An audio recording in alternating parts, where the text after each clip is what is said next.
예, 이해해 주시기 바라고요. 예, 제가 잠깐 기도하고 시작하겠습니다. 기도드리겠습니다. 하나님 은혜를 감사드립니다. 오늘도 우리에게 또 귀한 날, 좋은 날 허락하여 주셔서 함께 모여 주의 말씀을 배우며 우리의 신앙의 내용들을 함께 살피게 하시니 그 은혜 감사드립니다. 이 시간 우리가 주의 말씀을 배우고 신앙의 내용을 점검할 때에 주님께서 우리에게 은혜를 내려 주옵시고 하나님을 더욱더 깊이 알아가며 하나님을 사랑하는 그 사랑의 기쁨을 누리는 오늘 이 시간 되도록 은혜를 내려 주옵소서. 감사드리며 예수님의 이름으로 기도드립니다. 아멘. 아멘. 예, 제가 늘 하듯이 여러분 음소거 전 이게 모두 음소거를 일단 하겠습니다. 그래서 혹시라도 나중에 그 질문하실 내용 있으시면요, 여러분 따로 나중에 또 질문해 주시기 부탁을 드릴게요. 또 혹시 하실 말씀 있으시면은 여러분 화면에 보시면 이제 밑에 아래쪽에 마이크 버튼이 있거든요. 그 마이크 버튼 누르시면은 이제 말씀하실 수 있으시니까요. 그것도 참고하셔서 질문 또 해주시기 부탁드리겠습니다. 일단은 그 과목, 그다음에 우리가 이제 13주간 할 거거든요. 13주간 우리가 해야 할 내용을 좀 설명을 드릴게요. 그리고 왜 이걸 하는지도 설명을 드리겠습니다. 여러분 이제 아시다시피 이제 이번 13주 동안에 이 책을 볼 거예요. 이 책을 우리가 쭉 볼 건데요. 원래 이 책은 제가 어, 제자 훈련, 그래서 우리 교회에서 소그룹으로 12명만 받아서 12명만 딱 신청을 받아서 집중적으로 신앙에 대한 훈련과 공부를 하려고 했던 교재예요. 그래서 처음에는 이제 12명만 이제 제자훈련 1기, 우리 강변교회 제자훈련 1기를 뽑아서 신청을 받아서 하려다가 이 코로나가 닥치고 제가 2년간 미뤘거든요, 제자훈련을. 코로나도 닥치고 또 여러 가지 상황에서 그렇게 12명만 하는 것보다는 그냥 우리가 다 하는 게 좋겠다 싶어서 제가 일단은 이제 공개 오픈을 한 거예요. 그래서 제 개인적으로 이 내용을 굉장히 중요하게 생각하고요. 제가 웬만하면은 설교나 광고 때 성경 공부 들어오세요라는 얘기 제가 안 하거든요. 제가 아마 처음 했을 겁니다, 이번에. 제가 웬만하면은 성경 공부 들어오세요라는 얘기를 잘 안 하는데 제가 바라기는 우리 강변교회 성도님들은 전부 이 책, 이 과정, 이 내용을 한 번은 꼭 배우시면 좋겠다 싶어요. 그 제 마음의 아주 간절한 소원입니다. 그래서 오늘을 이제 우리 이번 기회를 기점으로 해서 다음에 또 기회가 또 있을 텐데 꼭 한 번은 우리 모든 강변교회 성도님들이 함께 이걸 배우면 좋겠고요. 또 이 내용들을 함께 읽어가면 좋겠다 싶습니다. 여러분 이제 이 책을 이제 쭉 보시면 아시겠는데 특징이 뭐냐면요, 두 가지의 특징이 있어요. 첫 번째 특징은 이제 쉽습니다. 내용이 아주 쉬워요. 그래서 여러분들께서는 이제 여기 계신 분들 중에서 혹시 이제 하실 수도 있으세요. 아니 내가 지금 고작 이거를 배우려고, 내가 고작 이거 들으려고 지금 이 화요일 날 이 저녁 시간을 쓰나, 이런 마음이 드실 수도 있으세요. 그래서 그런 내용이 좀 있으셔도 그냥 기초부터 좀 튼튼히 하겠다라는 생각으로 함께 해주시면 좋겠습니다. 그래서 좀 기초적인 내용들, 말 그대로 성장이기 때문에 기초적이고 기본적인 내용들부터 하나씩 밟아갈 겁니다. 그래서 미리 책을 보신 분들은 아시겠지만 그 내용들이 기초예요. 아주 기초적인 것부터 하나씩 밟아가기 시작합니다. 그게 이제 첫 번째고요. 두 번째 특징이 뭐냐면 여러분께서 일주일 동안 하셔야 될 숙제가 있어요. 예, 숙제가 있습니다. 숙제가 있어요. 예, 예, 웃는 분도 계시고, 예, 슬퍼하시는 분도 계시고, 아차 하시는 분도 계시는 것 같은데 숙제가 있습니다. 숙제가 뭐냐면 저랑 이거를 화요일 날 공부하시고 이 책을 보시면 첫째 날, 둘째 날, 다섯째 날 하면서 5일간 여러분들이 읽으셔야 될 내용들이 있어요. 그래서 그거를 5일간 여러분들께서 읽어 오셔야 됩니다, 집에서. 근데 그 내용이 아주 쉽고 재밌어요. 제가 여러분께 어려운 거 안 드립니다. 쉽고 재밌게 되어 있으니까요. 그렇게 쭉 읽어 나가시면 아마 큰 유익을 얻지 않으실까 싶으세요. 자, 그렇게 우리가 책 내용을 보도록 하겠습니다. 자, 하나씩 이제 시작을 좀 해보죠. 예. 예. 책 잘 보이시죠? 예, 여러분 목소리가 안 들려서요. 이제 표정으로 이제 얼굴 고개로 이렇게 끄덕끄덕 해주시면 돼요. 예, 그렇죠. 남녀노소 잘했어. 이렇게 청년이 한 명 있으면요, 제가 성경공부하기가 좀 편해요. 이렇게 좀 약도 올리고 장난도 치면서 해야 되는 거라. 자, 영적 성장의 길 표지부터 보시겠습니다. 이제 우리가 성장하여서 그리스도인을 위한 13주 양육교제, 열매를 맺기 위한, 믿음의 열매를 맺기 위한 첫 과정을 이제 하나씩 밟아가도록 하겠습니다. 이 머리말부터 좀 보면서 갈게요. 이 영적 성장의 길, 이 책은, 이 영적 성장의 길은요, 예수님을 따르는 모든 성도가 걸어가야 할 길입니다. 우리가 믿는 길을 걸어가야 돼요. 그런데 이 길을 걸을 때 우리가 두 가지를 기억하셔야 하는데, 하나는 뭐냐면요, 우리가 순례자라는 사실을 기억하셔야 합니다. 그러니까 우리는 여행을 하고 있는 거죠. 이 땅에서 저 천국을 향하여서 여행을 하고 있는 겁니다. 그런데 순례자로서 여행할 때에 우리가 혼자 여행하는 게 아니고요, 우리는 공동체, 교회라는 공동체를 통하여서 함께 우리가 이 믿음 생활을 해나가요. 그래서 여러분, 교회의 특별히 이제 신앙 성장에 있어서 여러분 반드시 기억하셔야 할 게 있는데, 신앙 성장은 혼자서 이루어지지 않습니다. 혼자서는 신앙 성장이 어려워요. 굉장히 어려워요. 이거는 거의 불가능합니다. 이제 불교는 어떻게 되죠? 자기 혼자 돌을 닦으면 돼요. 근데 신앙은 그렇지 않습니다. 잠언, 디모데 전후서, 성경의 내용을 보면요, 신앙 성장은 혼자서 이루어지지 않고 반드시 공동체, 곧 교회를 통해서 신앙 성장이 이루어지게 돼요. 말씀의 선포, 하나님의, 우리 지난주 설교였죠. 말씀의 선포도 교회를 통해서 이루어지고요. 성도의 교제도 교회를 통해서 이루어지고요. 주님께서 우리를 돌보시는 목양, 이 목양은 여러분, 목사가 여러분들 돌보는 게 아닙니다. 주께서 목사와 장로를 통하여서 주께서 우리를 돌보시는 일이 목양이에요. 이 세 가지 일은 전부 어디에서 이루어져요? 교회에서 이루어집니다.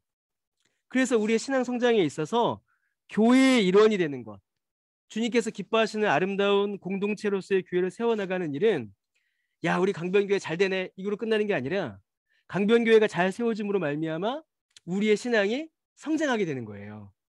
이건 그래서 굉장히 중요한 원리입니다. 그래서 우리가 믿음의 길을 걷는 것과 강변교회 공동체, 신앙 공동체의 한 일원이 되기 위한 이 두 가지 원리를 우리의 믿음에서 잘 세워나가셔야 돼요.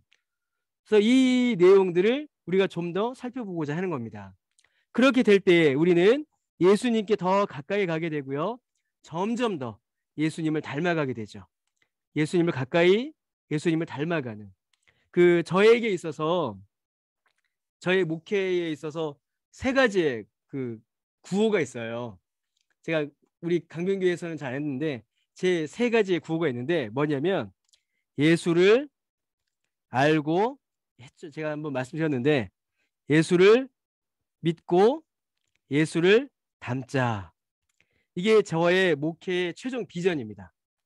예수님을 알고 예수님을 믿고 예수님을 닮는 것. 이 세 가지의 목표, 이게 사실 하나의 목표인데, 이를 위해서 우리가 성경도 배우고 예배도 드리고 지금 이 시간 훈련도 받는 거예요.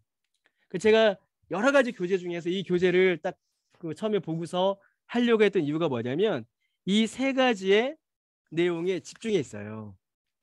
무엇이 예수님을 아는 것이고, 무엇이 예수님 믿는 것이고, 무엇이 예수님을 닮는 것인가, 그 내용들이 이 안에 담겨 있어서 제가 좀 더 자세히 보려고 합니다.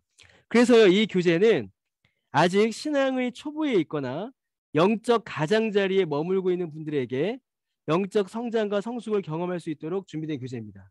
그래서 제가 아까 말씀드렸듯이 쉬워요.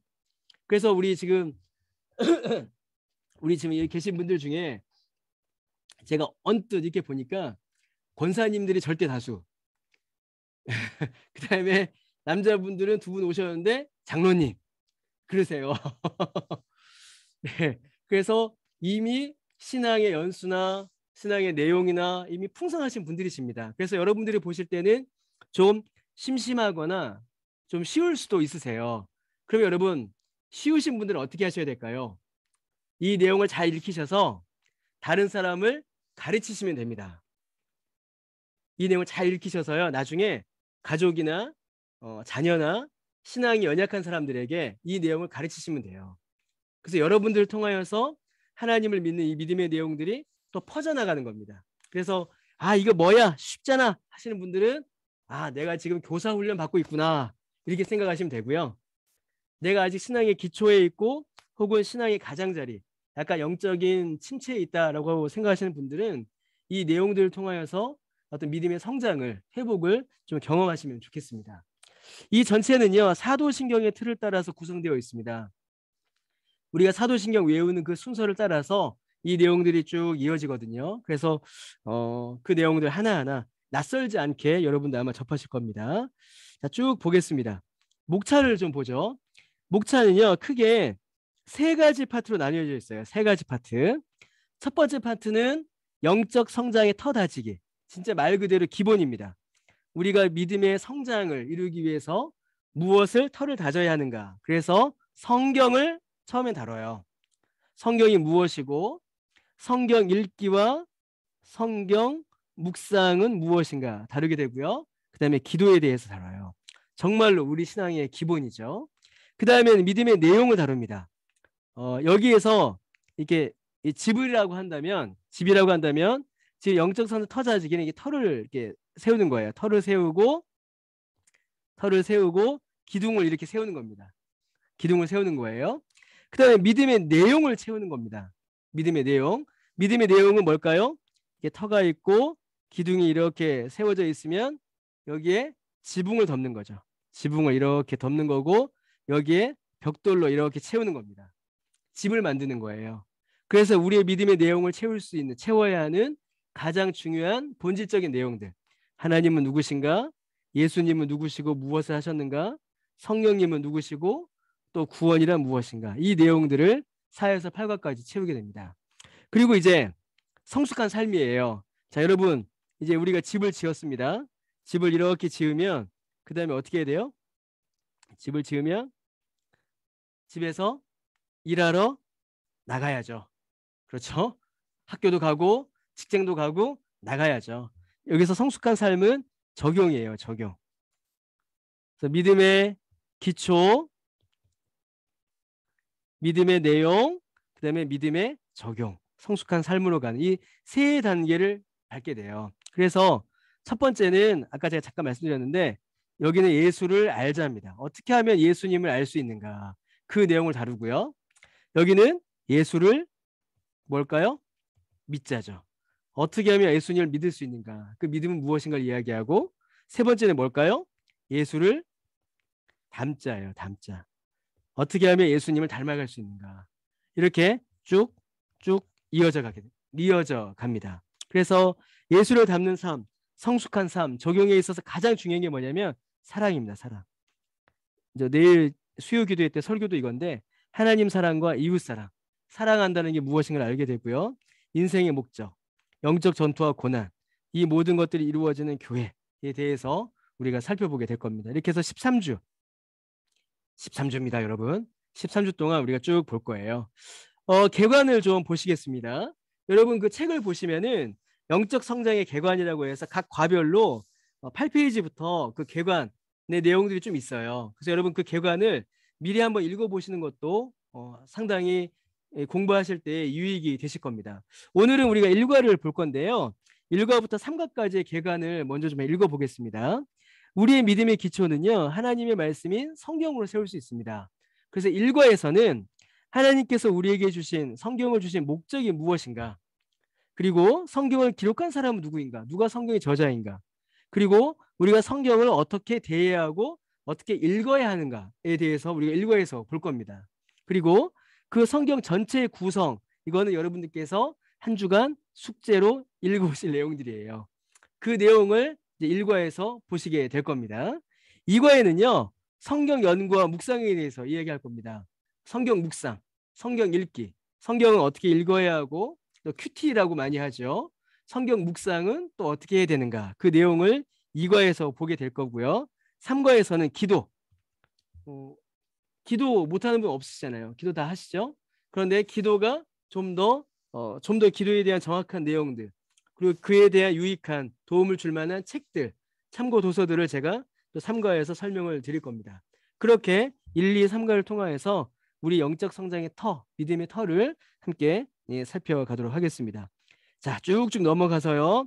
자, 1과 파트 1 영적 성장의 터 다지기에서 자, 1과를 보도록 하겠습니다. 1과. 자, 페이지 자, 다 찾아보셨죠? 다 오고 계시죠? 자, 1과 하나님의 말씀인 성경에 대해서 우리가 함께 보도록 하겠습니다. 이 하나님의 말씀인 성경 이 말이 되게 중요해요. 여러분 이제 이 하나님의 말씀과 이거 이제 제가 예전에 화요 성경부할 때 몇 번 드렸는데 이제 한번 복습 삼아서 한번 말씀드리겠습니다. 하나님의 말씀과 성경을 설명하는 세 가지의 개념이 있습니다. 세 가지의 개념. 자, 첫 번째 영어를 좀 쓸게요. is로 보는 게 있어요. is.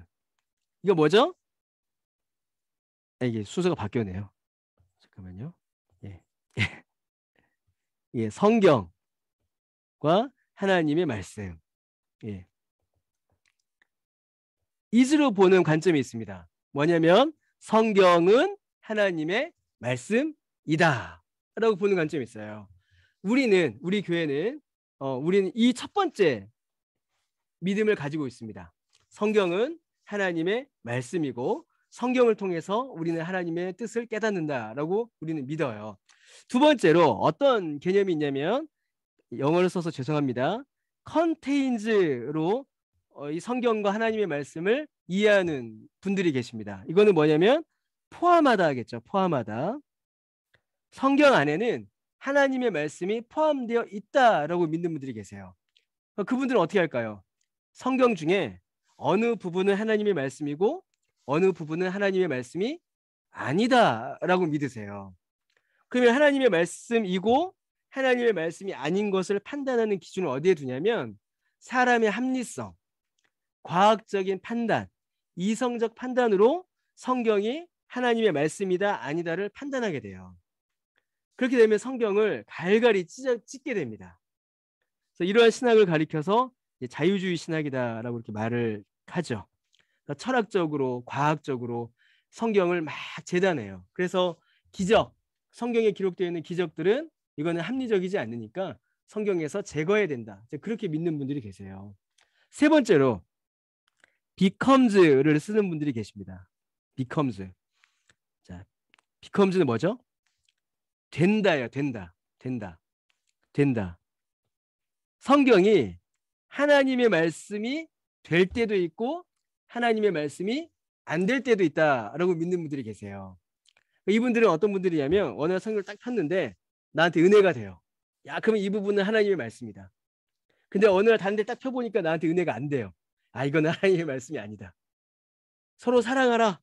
아, 오늘 막 애들이 예뻐 보이고 남편도 예뻐 보이고 부인도 예뻐 보여요. 그러면 서로 사랑하라가 오늘 하나님의 말씀으로 내게 오는 거예요.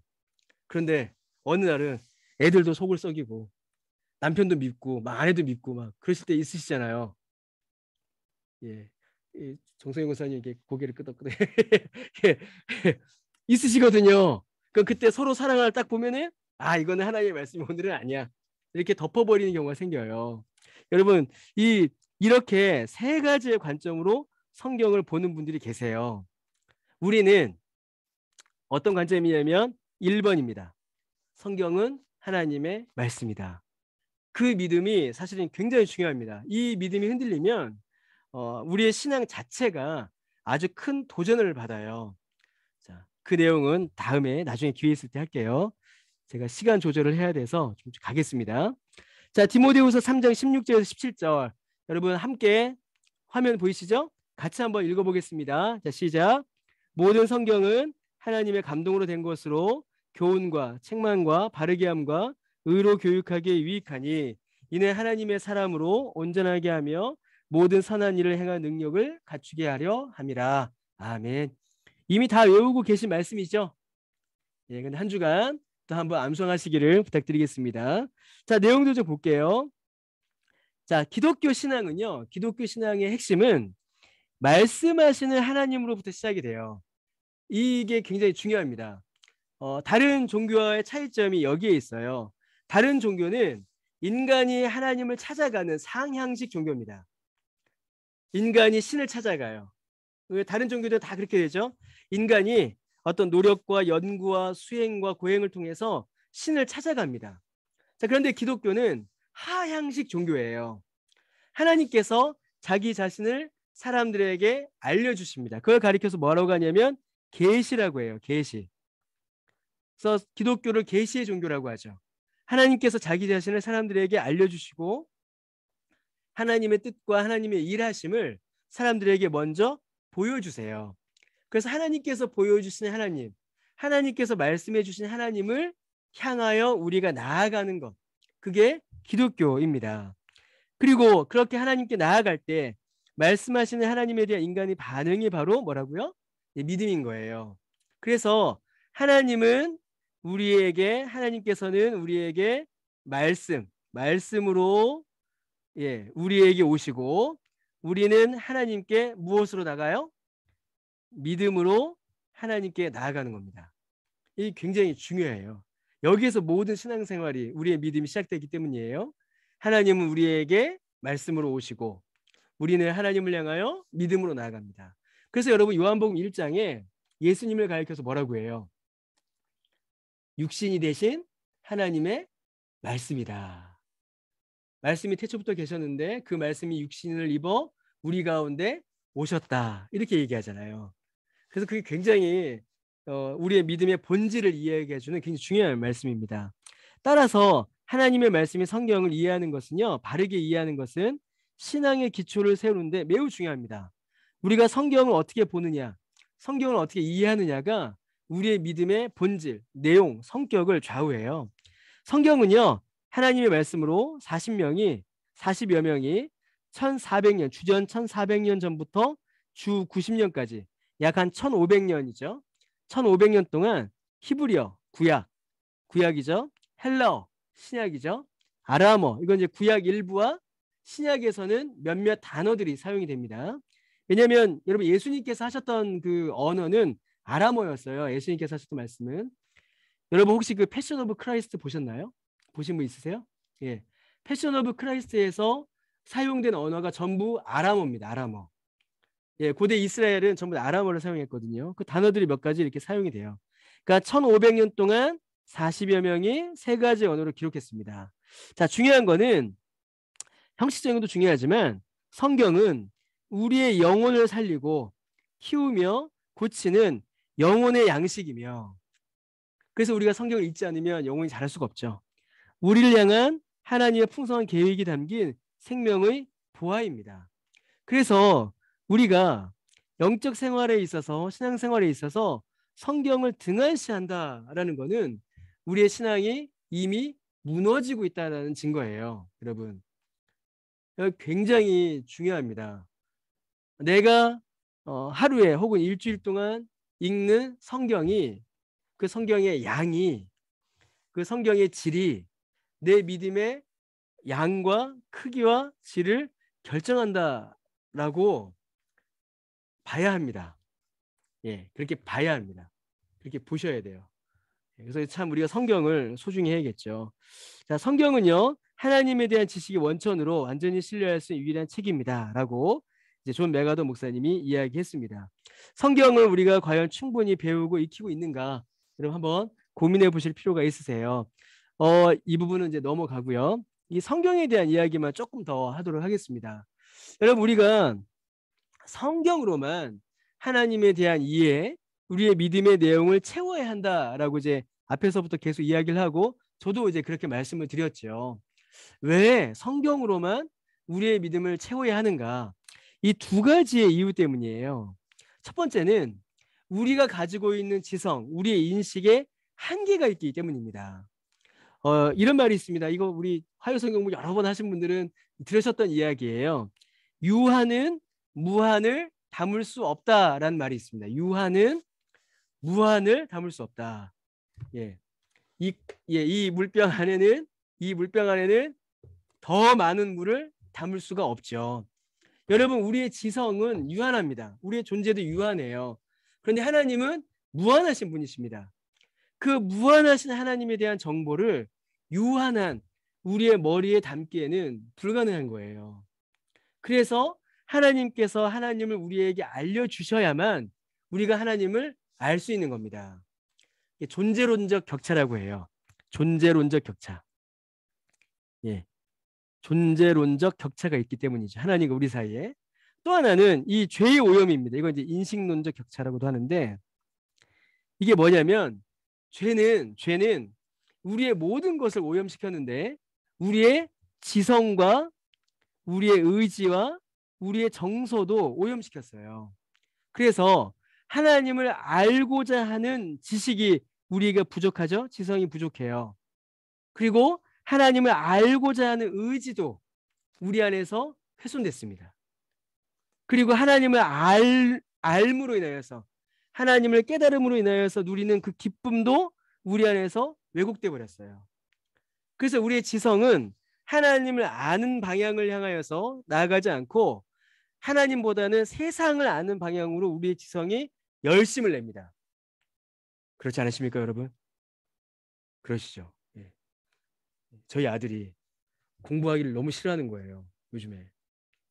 제가 너 공부하기 싫지? 그러니까는 아빠는 공부하기 좋았어? 이러는 겁니다, 저한테. 제가 뭐라고 했을까요? 야, 임마, 아빠는 평생 동안 공부하는 사람인데 공부가 싫으면 어떻게 하겠어? 라고 한 방 주워받고, 저도 공부가 싫어요. 저도 공부가 싫어요. 저도 어떤 때는 공부하기 싫습니다. 막 책이 너무 많고 이놈의 책들을 언제 다 읽나 싶기도 하고 그래요. 그래서 제가, 그래, 그러면 선우야, 너는 수학 공부하는 게 싫니? 성경 읽는 게 싫니? 라고 제가 물어봤습니다. 어느 게 더 싫어? 그러니까 얘가 뭐라고 했을까요? 예, 제가 큰 상처를 받고 주 앞에 눈물로 회개하며 제가 반성을 했습니다. 이놈 새끼가 성경 읽는 게 더 힘들다는 거예요. 지루하다는 거예요.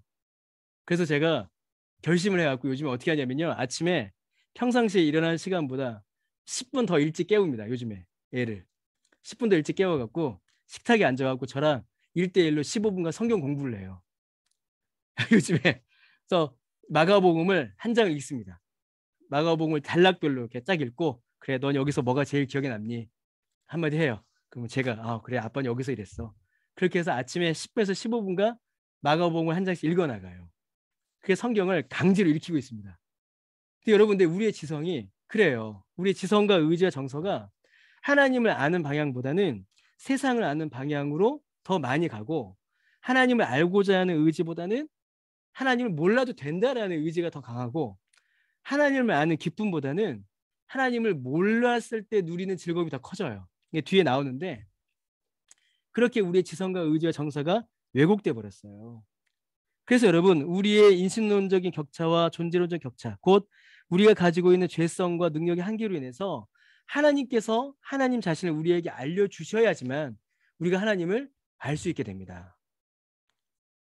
또 하나가 있어요. 이게 아주 중요한 이야기인데, 성경 밖에서 과연 하나님을 찾을 수 있는가? 성경에서, 성경 안에 우리의 신앙을 가둬두면 안 된다. 우리의 신앙은 성경을 초월해야 된다. 왜냐? 하나님은 성경을 초월하신 분이기 때문이다. 라고 말씀하신 분들이 계세요. 여러분, 그 말은 반은 맞고 반은 틀린 겁니다. 뭐가 맞죠? 하나님은 성경을 초월하신 분이세요. 그렇죠? 하나님은 성경보다 크신 분이십니다. 요한이 뭐라고 했습니까? 하늘을 두루마기 삼고 바다를 먹물 삼아도 다 기록을 할 수가 없다라고 요한이 요한복음 마지막에 그렇게 고백을 하거든요. 하나님을 성경에 다 기록할 수가 없어요. 그거는 불가능합니다. 그런데 과연 성경 밖에서 우리가 하나님을 찾을 수 있는가? 자, 여러분, 성경 밖으로, 성경은 우리를 안전하게 보호해주는 울타리예요. 만약에 우리가 성경 밖으로 나아가서 하나님을 찾기 시작하면 온갖 철학과 우상과 온갖 종교들이 우리의 마음을 빼앗아 갑니다. 사탄이 그렇게 넋놓고 가만히 있지 않아요.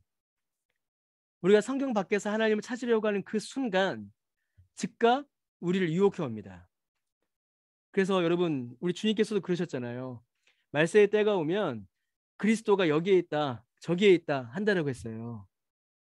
사단이 우리가 성경 밖에서 하나님을 찾으려고 하는 순간 진리는 여기에 있다, 예수님은 여기에 있다, 이게 복음이다라고 우리의 믿음을 훔쳐가 버립니다.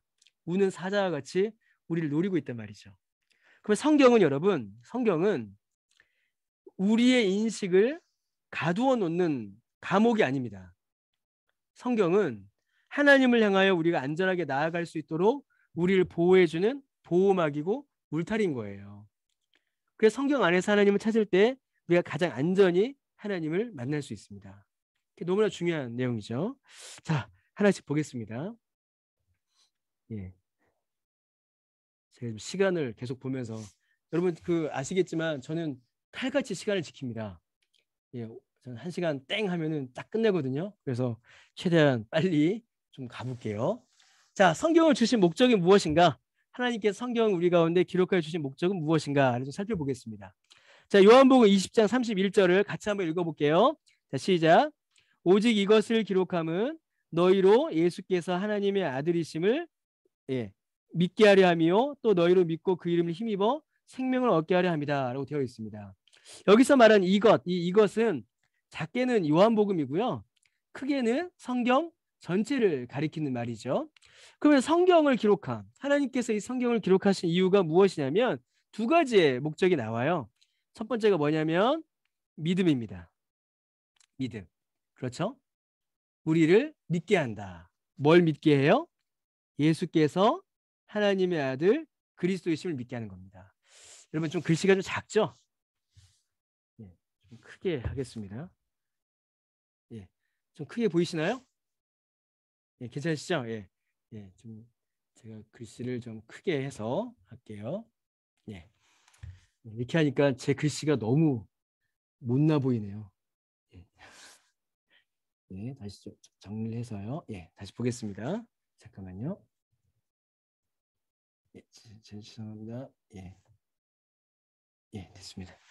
예, 이것을 기록하면 너희로 예수께서 하나님의 아들 그리스도이심을 믿게 하려 한다. 그러니까 성경 우리에게 주신 목적은 처음은 믿음이에요. 우리에게 믿음을 주시기 위해서 성경을 주셨고요.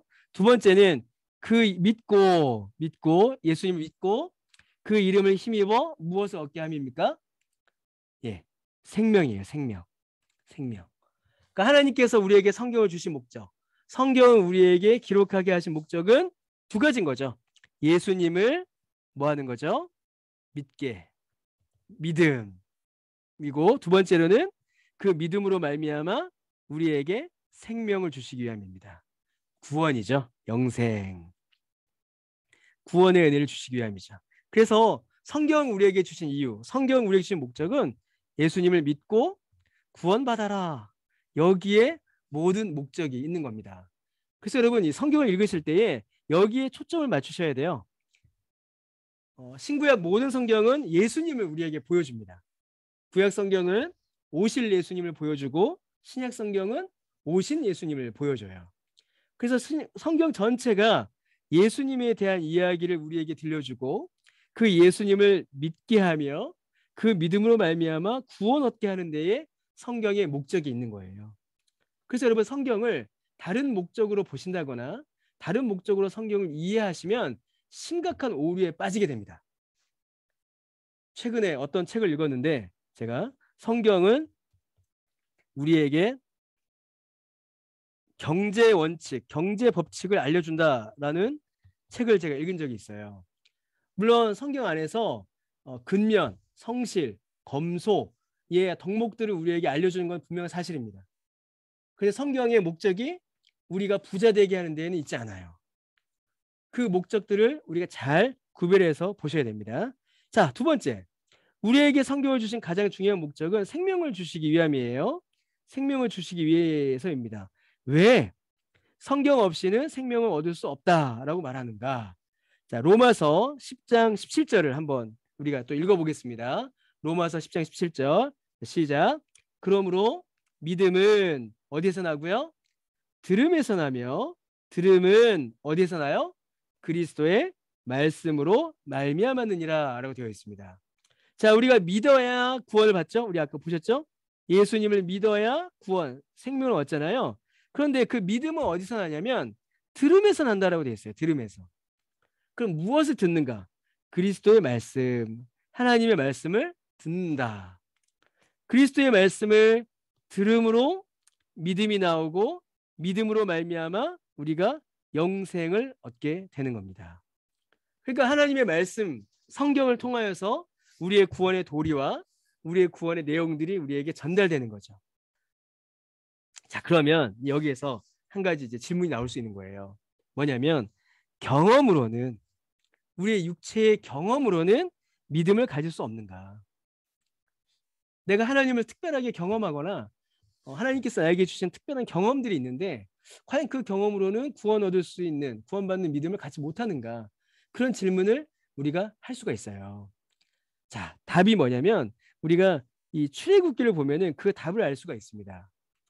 여러분, 경험, 하나님의 특별한 은혜를 가장 많이 경험한 사람들이 누구냐면 광야를 지났던 이스라엘 백성들이에요. 그렇죠. 그들은 아침마다 뭘 받아 먹었습니까? 만나.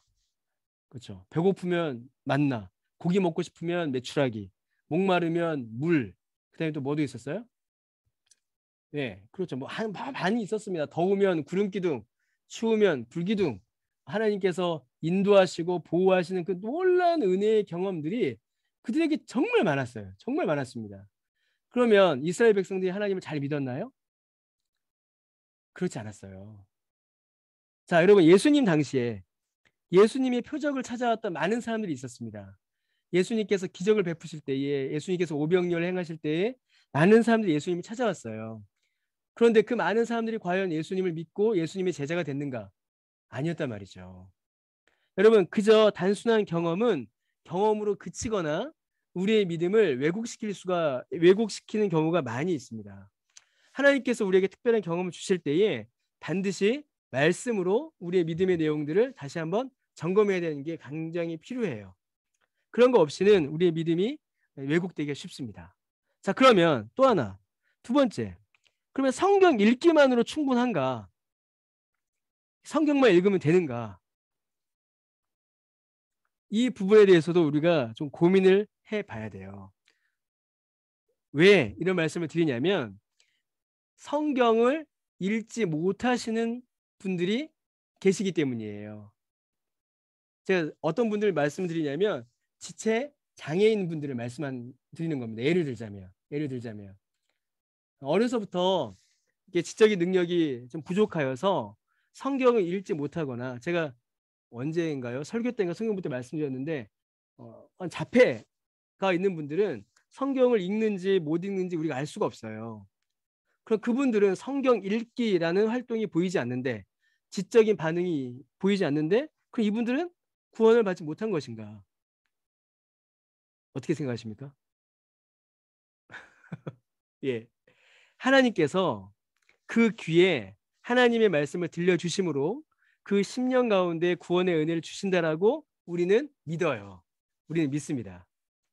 그러니까 일반적인 경우에서는 우리는 반드시 성경을 읽고 말씀 가운데 믿음으로 나아갑니다. 그건 일반적인 우리 모두의 경우예요.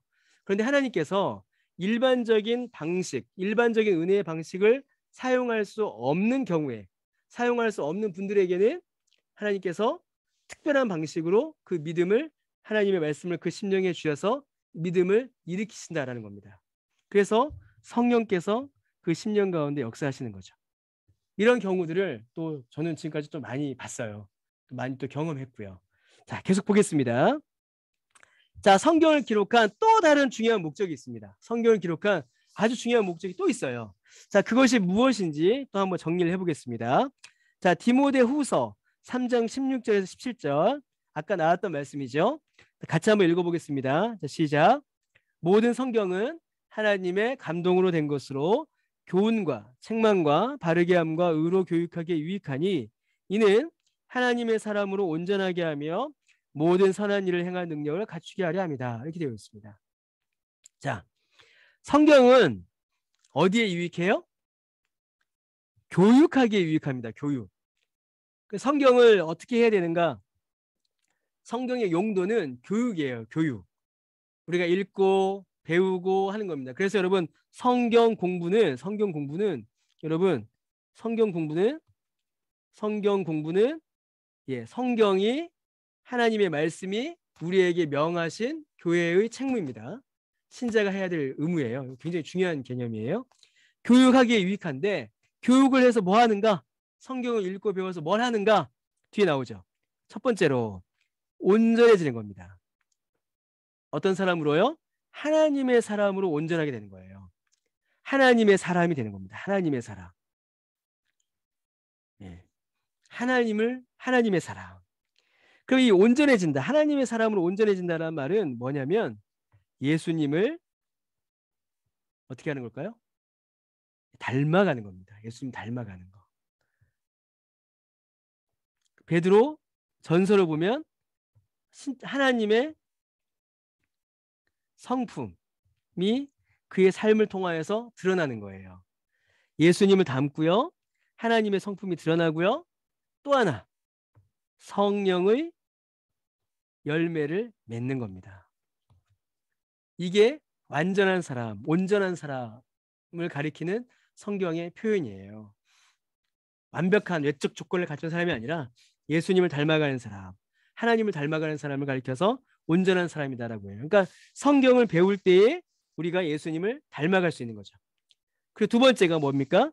선한 일을 행할 능력을 갖추게 한다라고 되어 있어요. 여기서 말하는 선한 일이 뭘까요, 여러분? 모든 선한 일을 행할 능력. 여기서 말하는 선한 일은 말 그대로 착한 일입니다. 착한 일, 진짜예요. 말 그대로 착한 일이에요. 그래서 성경 읽고 예수님 믿은 사람은 어떻게 사셔야 돼요? 착하게 사셔야 됩니다. 성경을 열심히 읽는데 못되게 산다. 그러면 이제 둘 중에 하는 거예요. 성경을 덜 읽었거나 성경을 잘못 읽었거나. 그러니까 둘 다 가능성이 있습니다. 성경을 더 읽으시면 되고 성경을 제대로 읽으시면 되겠죠. 여러분 이 말이 주는 의미가 아주 큰데 모든 선한 일을 행한 능력을 갖추게 한다라는 말은요. 이게 뭐냐면 여기는 이제 예수님 닮아가는 거였잖아요. 예수님 닮아감. 여기서 뭐냐면 성령 충만을 말합니다. 성령 충만. 여러분 주일에 제가 이번 주 주일 설교가 다 오늘 성경 공부를 위한 전제였어요. 다 여러분 다 전제였습니다. 주일날 제가 설교 중에도 말씀을 드렸는데 성령께서 우리 가운데 강림하시면 어떤 일이 벌어져요? 하나님의 말씀이 우리 가운데 선포돼요. 말씀의 씨앗이 우리 가운데 심깁니다. 반대로 하나님의 말씀이 우리 가운데 선포되면 어떤 일이 벌어져요? 성령께서 우리 가운데 강림, 임재하십니다. 성령께서는 말씀과 함께 말씀을 통하여 우리에게 역사하시거든요. 그래서 성경을 읽을 때에 성경을 계속 읽어 나갈 때에 하나님을 알아갈 때에 예수님을 닮아가는 일이 일어나고 성령 충만을 우리가 함께 경험하게 돼요. 제가 아는 어떤 분이 이제 예전에 있던 교회에서 어느 날 이제 그 어떤 집회를 가셔서 성령 충만을 경험하신 겁니다. 성령의 특별한 은혜를 경험하신 거예요. 내가 성령 충만을 경험하셨습니다. 그분이 교회로 돌아오셔서 결심하신 게 있어요. 뭐냐면 성경 읽기를 이분이 결정하셨어요.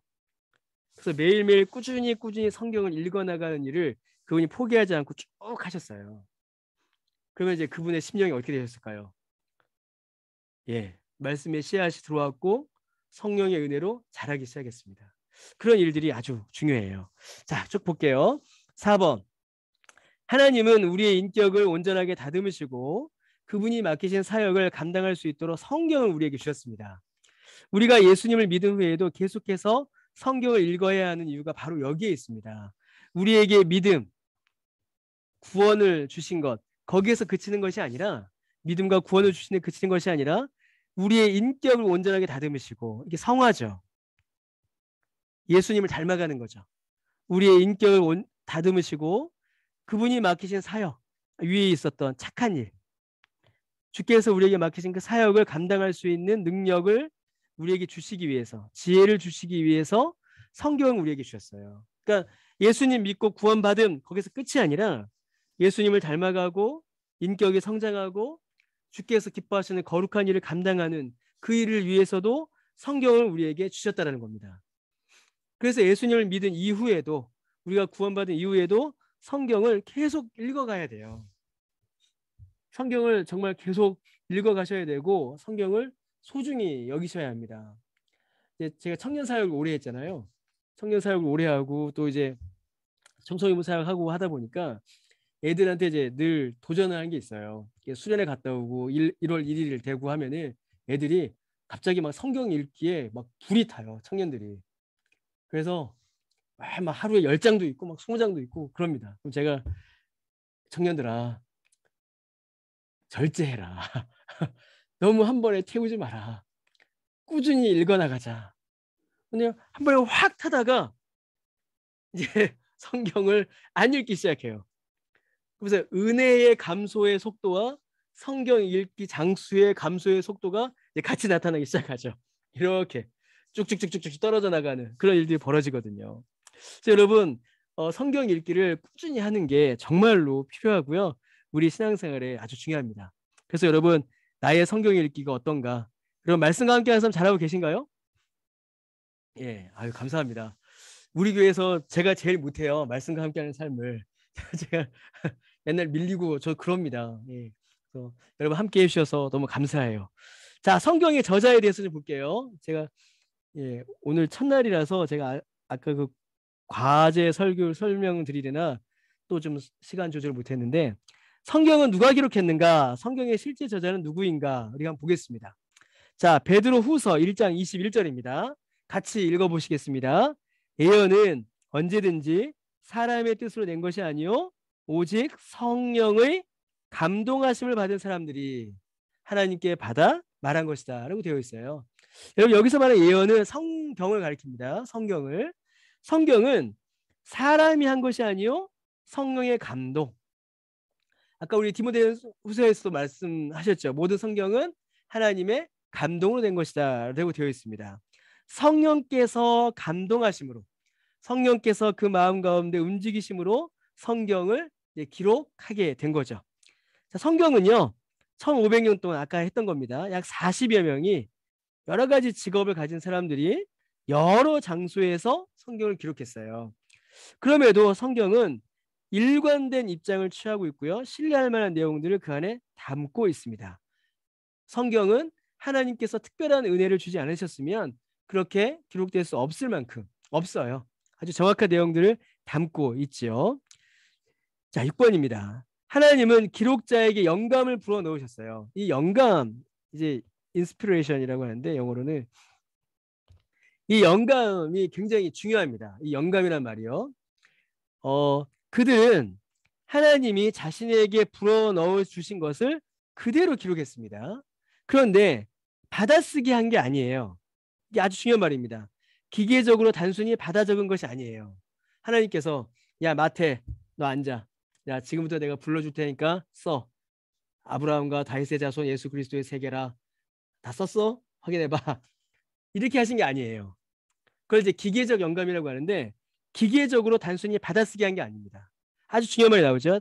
자신의 가슴과 영혼과 지성과 감성과 경험에서 흘러나온 글을 적게 하셨어요. 그래서 여러분 마태복음을 보면은 마태의 성격이 보여요. 마태의 직업이 세리였거든요. 그래서 마태복음을 보면 숫자에 대한 개념이 굉장히 많이 납니다. 숫자에 대한 개념. 여러분 누가의 직업이 뭐였죠? 의사. 또 있어요. 누가는 의사였고 또 역사가였습니다. 기록자였어요. 그래서 누가는 누가복음과 사도행전을 기록했잖아요. 그래서 누가복음과 사도행전을 보면은 사람의 신체에 대한 묘사가 있어요. 그리고 역사적인 배경들, 어느 왕 때에 누구 때라는 아주 정확한 기록들이 나타나요. 베드로전서, 베드로후서 읽으시면 어때요? 우리 작년이네요. 벌써 작년 가을에 베드로전서 공부할 때 말씀드렸는데 베드로전서를 읽으면 베드로의 그 뭐라고 할까요? 막 그 달려드는 성격이 막 나타나요. 막 응원하는 성격. 힘내! 막 이런 그런 게 막 베드로 전서에 나타나요. 바울 서신은 어떻습니까? 바울의 성격이 나타나요. 꼼꼼하게 막 논리적으로 따져나가면서 한 성격들이 그대로 나타나거든요. 하나님께서는 그래서 성경 저자들의 기질, 성격을 다 사용하셨어요. 그래서 그들이 처한 상황에서 그들의 지식과 그들의 경험과 그들의 마음을 따라서 성경을 기록하게 하셨습니다. 선지서들 보시면 눈물이 나잖아요. 선지서들 보면 같이 울게 되거든요. 그래서 성경은요, 오랜 기간 40여 명이 기록했지만 원 저자는 하나님이세요. 하나님의 뜻이 저자들을 통하여서 기록되어 우리 가운데 전달된 것입니다. 쭉 넘어갈게요. 여러분 꼭 읽어보시기 바랍니다. 성경은 성령의 감동을 받은 사람들이 기록했기 때문에 아주 중요한 말이 나와요. 성경을 바로 이해하고 믿기 위해서는 뭐가 필요합니까? 성령의 도우심이 반드시 필요합니다. 그래서 여러분 성경은요, 공부를 잘하는 사람, 지적인 능력이 뛰어난 사람이 성경을 잘 읽고 잘 이해한다라고 말할 수 없습니다. 그렇지 않아요, 여러분. 성경은요, 정말로 인간의 어떤 IQ나 지적 수준과는 상관없이 우리 가운데 들어와요. 성령께서 도우실 때에, 성령께서 이 성경 읽기, 성경을 이해하는 마음을 우리에게 주실 때에 이 성경이 실제로 우리 마음 가운데 들어옵니다. 성령의 도우심이 너무 필요해요. 여러분 누가복음 24장 45절 이게 뭐냐면 죄송합니다.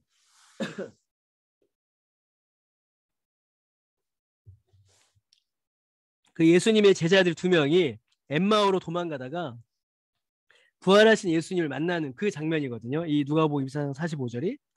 그런데 예수님께서 이 사람들에게, 이 두 제자에게 그들의 마음을 열어 성경을 깨닫도록 성경을 쭉 풀이해 주세요. 그러자 그들의 심령이 막 뜨거워지거든요. 여러분 성령께서 우리의 마음을 조명해 주실 때에, 비춰 주실 때에, 우리의 어두워진 마음을 비춰 주실 때에 우리가 그때 성경을 비로소 읽고 이해할 수가 있습니다. 그래서 성경을 읽을 때 항상 반드시 필요한 게 뭐냐면 기도입니다, 여러분. 성령께서 이 성경을 비추어 주시고 이해할 수 있도록 도와주시기를 기도하고 그 다음에 성경을 읽으셔야 돼요. 이게 정말 필요합니다. 그래서 기도와 성경이 늘 같이 가거든요. 기도하고 성경 읽고, 성경 읽다가 이해 안 되면 기도하고, 또 기도하고 또 성경 읽고 그래요. 제가 새벽에 기도할 때 저는 이런 경험이 좀 많아요. 새벽에 기도할 때 이제 주일날 할 설교를 계속 묵상을 하고 있거든요. 묵상을 하다가 이제 새벽에 기도하면은 하나님께서 그 말씀을 깨닫게 해주실 때가 참 많습니다. 저는 이제 그런 은혜, 그런 경험을 새벽에 기도할 때마다, 막 기도할 때마다 경험을 해요. 그래서 여러분도 그런 경험들을 그 기도와 성경을 함께 하시면서 하시면 좋겠습니다. 자, 그러면 우리는 성경을 어떻게 대해야 하는가? 성도는 하나님의 말씀인 성경을 어떤 자세로, 어떤 태도로 성경을 대해야 하는가? 자, 여호수아 1장 8절을 같이 읽어보겠습니다. 시작. 이 율법책을 내 입에서 떠나지 말게 하며 주야로 그것을 묵상하여 그 안에 기록된 대로 다 지켜 행하라. 그리하면 내 길이 평탄하게 될 것이며 내가 형통하리라. 되어 있습니다. 세 가지 자세가 나와요. 입에서 떠나지 말게 하라, 묵상하라, 지켜 행하라. 이게 세 가지의 자세, 세 가지의 태도로 우리는 성경을 봐야 합니다. 먼저 우리는 성경을 입에서 떠나지 말게 곧 읽어야 합니다. 성경 읽기. 이 너무 중요합니다. 여러분 교회 역사를 쭉 보면요. 교회 역사를 보시면 교회는 모든 시대의 교회는 항상 그때마다 성경 읽기에 대해서 연구하였고 어떻게 성경을 읽으면 좋은지에 대해서 교회는 성도들에게 항상 가르쳤어요. 그래서 성경 읽기는 교회 역사 가운데 항상 있었습니다.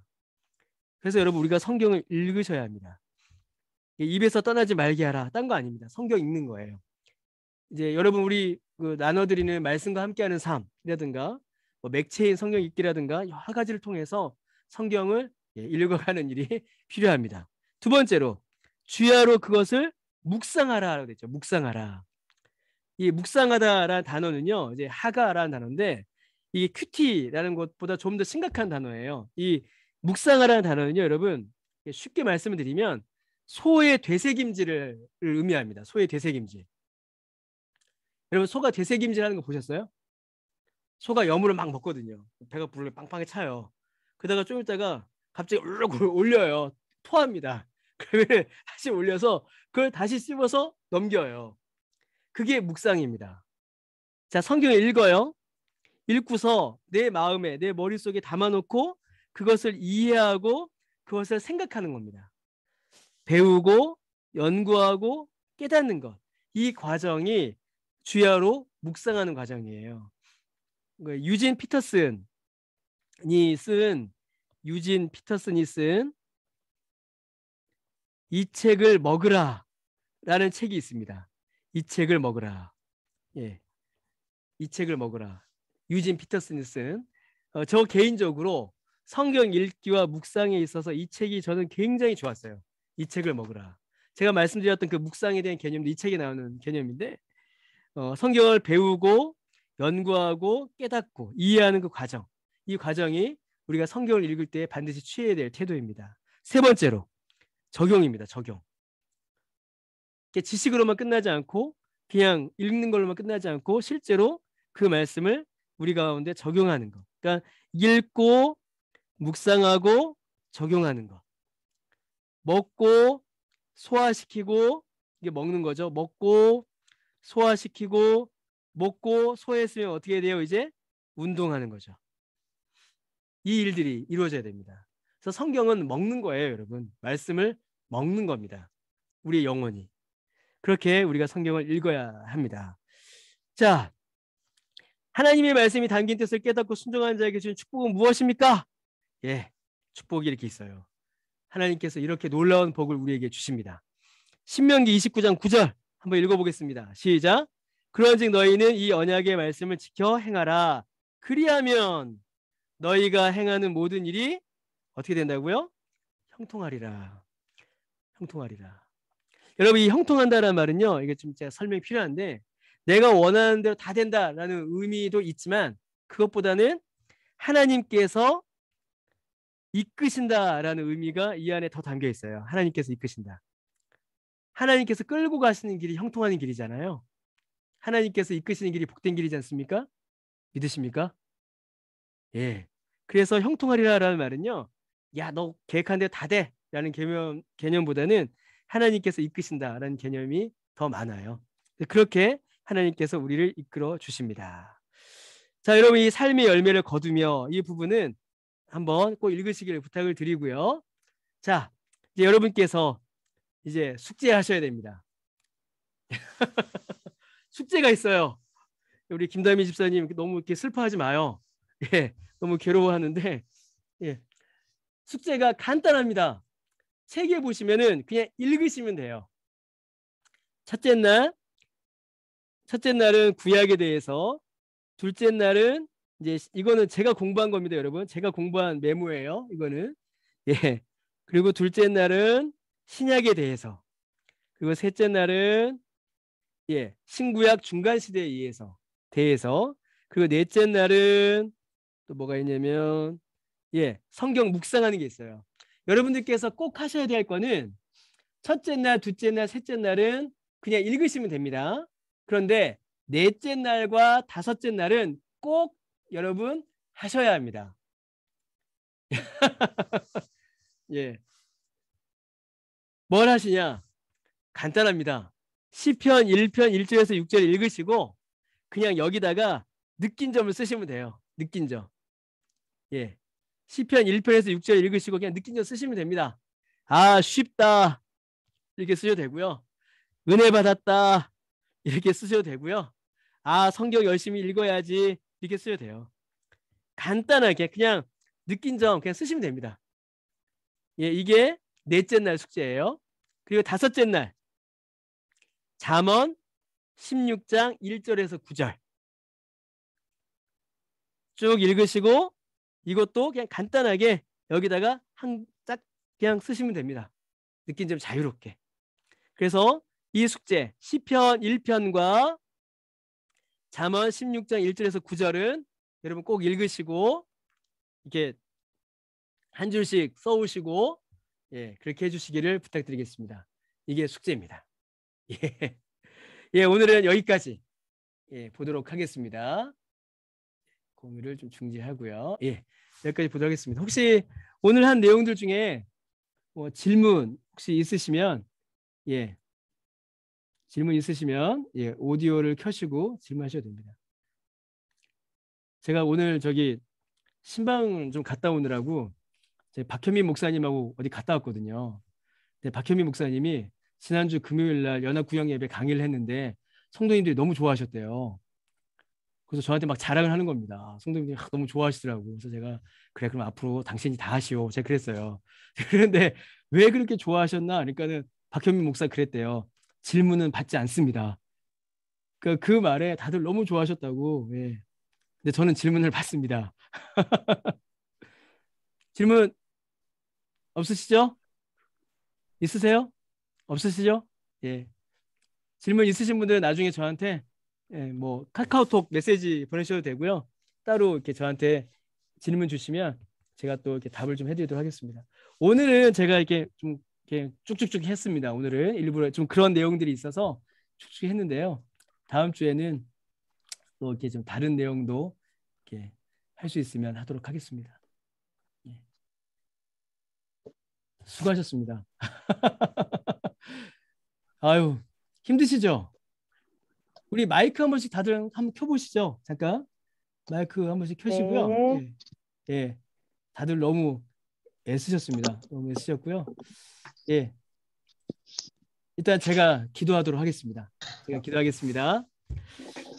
하나님 오늘도 우리에게 좋은 날 허락하여 주셔서 우리의 믿음의 내용들 또 성경에 대해서 우리가 함께 살펴보게 하시니 감사드립니다. 성경을 사랑하고 또 성경을 읽고 하나님의 말씀에 순종하여 살아가는 우리 모두가 되도록 이를 통하여서 우리의 믿음이 성장하도록 주님 우리에게 은혜 베풀어 주옵소서. 이 저녁 시간에 시간을 내어 또 배움의 시간을 우리가 함께 보냅니다. 함께 하시는 모든 성도님들 주님 복을 더하여 주시고 기쁨을 더하여 주시며 큰 유익이 있을 수 있도록 은혜를 내려 주옵소서. 감사드리며 아멘. 예수님의 이름으로 기도드립니다. 아멘. 아멘. 예, 모두 수고하셨습니다. 그럼 우리 인사하시고 감사합니다. 인사하겠습니다. 예, 감사합니다. 수고하셨습니다. 바이. 수고하셨습니다. 예, 예, 우리 한 분씩 나가시면 제가 다 끄고 나갑니다. 예, 모두 수고하셨습니다. 애쓰셨습니다. 예, 함께 해주셔서 너무 감사하고요. 예. 그러면 제가 끄도록 하겠습니다. 예, 모두 수고하셨습니다.